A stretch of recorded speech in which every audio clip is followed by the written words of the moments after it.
Hai, apa kabar semuanya? Semoga kabar Anda baik-baik saja.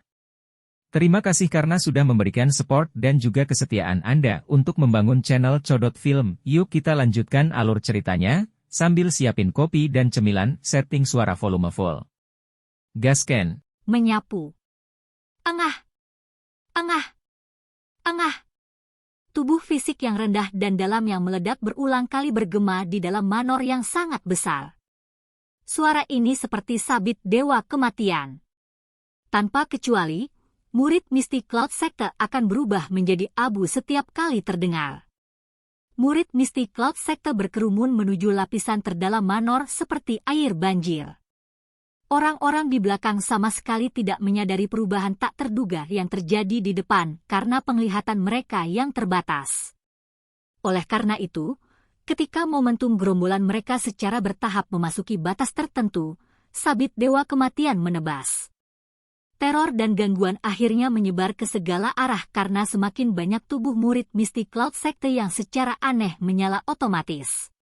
Oleh karena itu, atmosfer menjadi sangat jatuh, didorong oleh teror. Akhirnya, mereka tidak dapat bertahan lebih lama lagi dan mulai mundur dengan liar. Arus deras berwarna putih yang baru saja datang melonjak seperti air banjir sekali lagi melarikan diri dengan menyedihkan ke segala arah beberapa saat kemudian.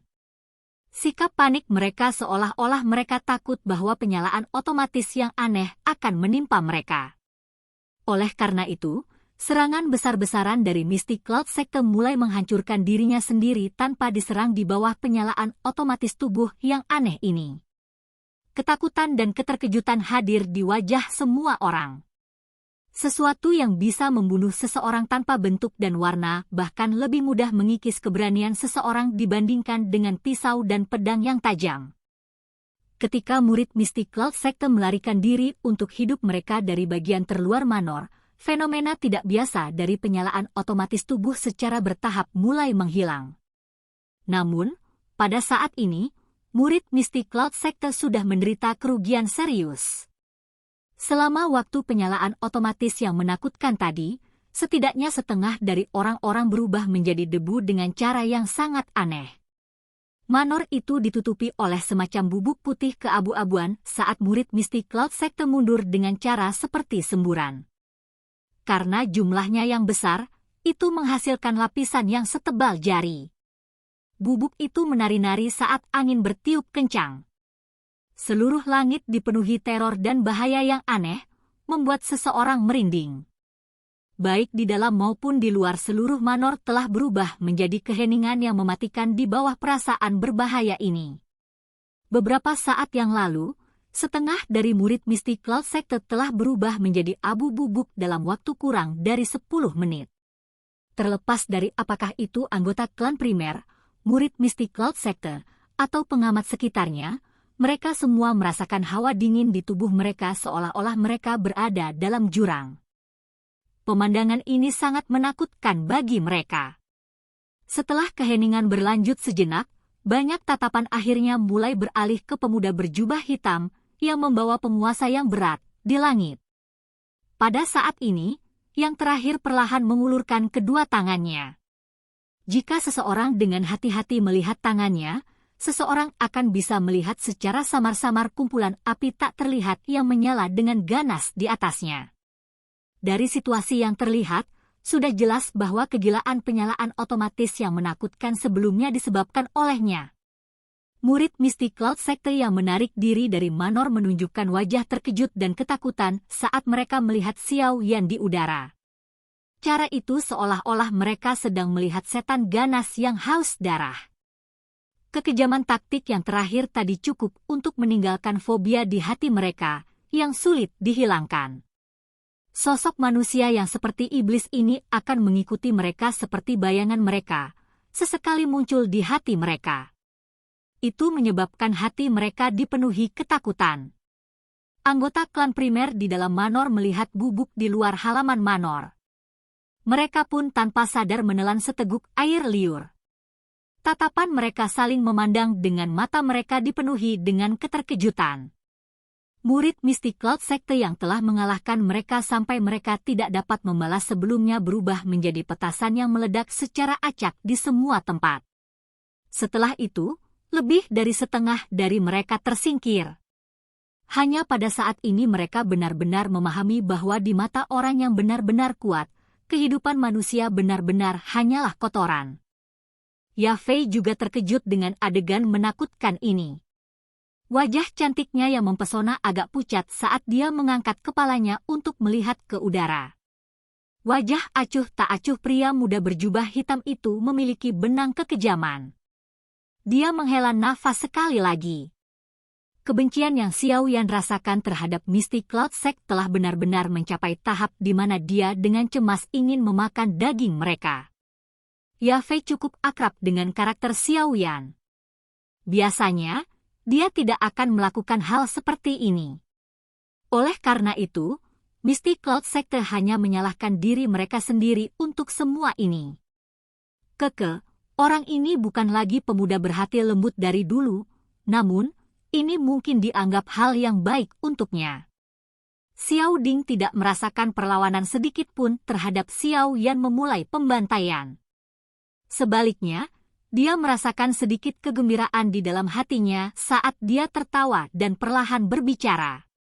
Suaranya mengandung kepuasan dan desahan lembut yang tidak diketahui. Yafei mengangguk sedikit. Dia baru saja akan berbicara ketika suara tapak kuda yang teratur tiba-tiba terdengar di luar manor. Dia mengangkat matanya dan terkejut melihat semburan hitam gelap tiba-tiba menyerbu dari seluruh kota. Sesaat kemudian, mereka benar-benar mengepung murid-murid Mystic Cloud Sekte di luar manor, bahkan tidak membiarkan air mengalir melewati mereka. Orang-orang ini adalah tentara dari keluarga kekaisaran. Yafei memandangi tentara lapis baja hitam yang menunggang kuda itu dengan heran. Dia merasa agak tercengang sebelum mengangkat alisnya dan langsung tertawa pelan. Taktik Yao Ye benar-benar tidak buruk. Mereka tidak muncul saat klan primer mengalami musibah sebelumnya. Mereka akhirnya segera mengirim pasukan mereka sekarang setelah Xiao Yan kembali dan situasinya telah berubah secara drastis. Kecepatan saat mereka mengubah arah ini sangat cepat. Xiao Ding tertawa kecil dan berkata, mereka secara alami mencoba menjilat saudara ketiga dengan melakukan manuver militer mereka sekarang. Namun, secara alami yang terbaik adalah dia mencoba untuk merayu kita. Ada banyak sekali keuntungan bagi klan primer untuk memiliki hubungan yang baik dengan keluarga kekaisaran. Selain itu, semua orang memiliki musuh besar yang sama yang dikenal sebagai Mystic Cloud Sect. Yafei mengangguk. Tatapannya melihat semburan logam hanya untuk melihat bahwa sebuah jalur terbelah. Seekor kuda yang kuat perlahan berlayar keluar. Ada seorang wanita yang mengenakan gaun ungu hitam dan mahkota burung phoenix duduk di atasnya. Wanita itu tinggi dan matanya mengandung martabat saat berkedip.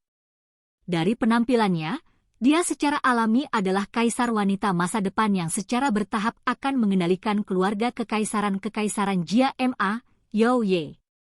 Mystic Cloud Sect telah mengabaikan hukum dan telah mengumpulkan massa untuk menyerang ke ibu kota. Bawa semuanya pergi! Yao Ye melambaikan tangannya yang lembut dan meraung. Matanya dingin saat dia melirik murid-murid Mystic Cloud Sekte yang dikelilingi. Mungkin mereka telah kehilangan semua keberanian mereka karena dibantai oleh Xiao yang sebelumnya atau mungkin itu karena ancaman dari banyak tombak sepanjang 2 hingga 3 meter tetapi murid-murid Mystic Cloud Sekte ini tidak melakukan banyak perlawanan kali ini. Sebaliknya, mereka meletakkan senjata mereka dengan santai dan membiarkan tentara seperti serigala harimau yang kasar ini menempatkan belenggu yang menekan doki di tubuh mereka. Yao Ye juga diam-diam menghela nafas lega saat melihat murid-murid Mystic Cloud Sekte ini tidak melawan. Orang-orang dari Mystic Cloud Sect ini memang memiliki beberapa kemampuan. Mungkin akan ada masalah jika mereka melawan. Yao Ye menyelesaikan masalah di tempat ini sebelum tatapannya samar-samar menyapu manor. Tangan halus di bawah lengan bajunya segera menegang saat tatapannya menyapu bubuk di tanah. Dia telah melihat beberapa dari orang-orang itu tiba-tiba menyala otomatis sebelumnya. Karenanya, ekspresinya saat ini agak tidak nyaman. Kekuatan semacam ini benar-benar terlalu hebat. Apakah orang yang benar-benar kuat begitu menakutkan? Tidak heran kakek buyut selalu memilih untuk bertahan sebelum dia memiliki keyakinan mutlak untuk berurusan dengan Yunshan. Tatapannya terangkat dan dia menatap pria muda berjubah hitam di udara. Senyuman yang mengharukan terlihat di wajah cantik Yao Ye. Suara lembut-lembutnya keluar dari bibir merahnya. Keke, bolehkah aku tahu apakah aku harus memanggilmu Mr. Yan Xiao atau Mr. Xiao Yan? Xiao Yan melirik wanita yang tampak agak akrab ini. Dia mengerutkan alisnya dan tidak dapat mengingat identitas yang terakhir dalam waktu singkat. Ini adalah Putri Yao Ye. Anda bertemu dengannya saat itu. Tawa Yafei perlahan ditransmisikan ke Xiao Yan saat dia mengerutkan kening, menyebabkan dia tiba-tiba sadar. Yao Ye tersenyum pada Yafei saat yang pertama melihatnya perlahan keluar dari manor. Dia segera melompat turun dari kudanya dan memegang tangan kudanya dengan penuh kasih sayang. Dia berkata, Yafei Jie, maafkan aku. Awalnya saya ingin datang secepat mungkin tapi waktu yang dibutuhkan untuk mengirim pasukan juga cukup lama.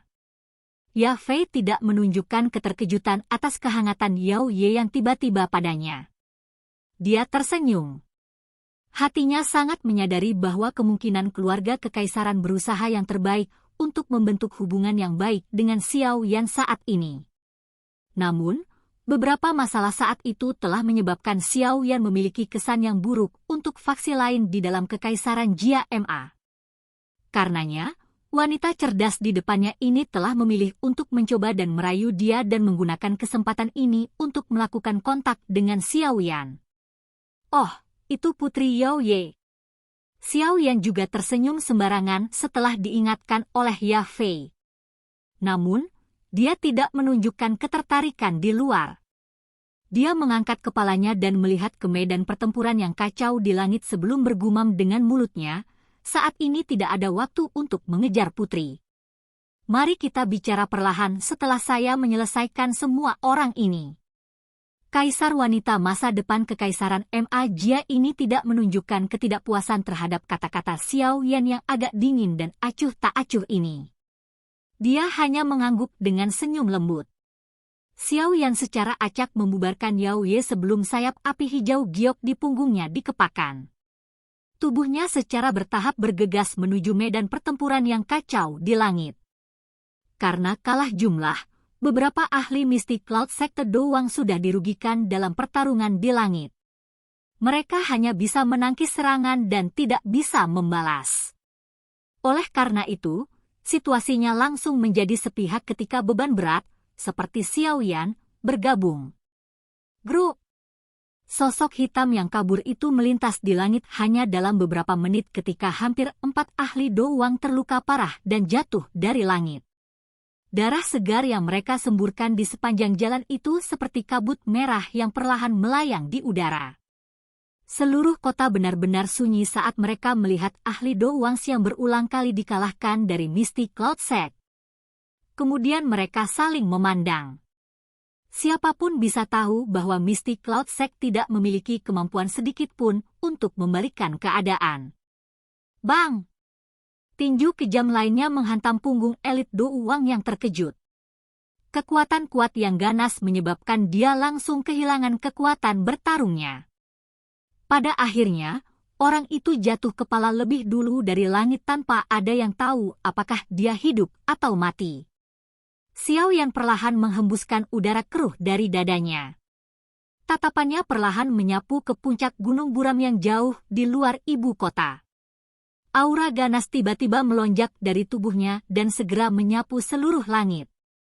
Begitu aura Xiao Yan meletus, Yunshan, yang sedang berlatih dengan mata tertutup, serta wanita berjubah putih di aula terlarang, di gunung awan berkabut yang jauh, tiba-tiba membuka mata mereka. Mata mereka dipenuhi dengan keterkejutan dan ketidakpercayaan. Aura ini, bagaimana mungkin? Oke guys, jangan lupa like, comment, share, and subscribe di channel Codot Film. See you next video, peace out and bye-bye.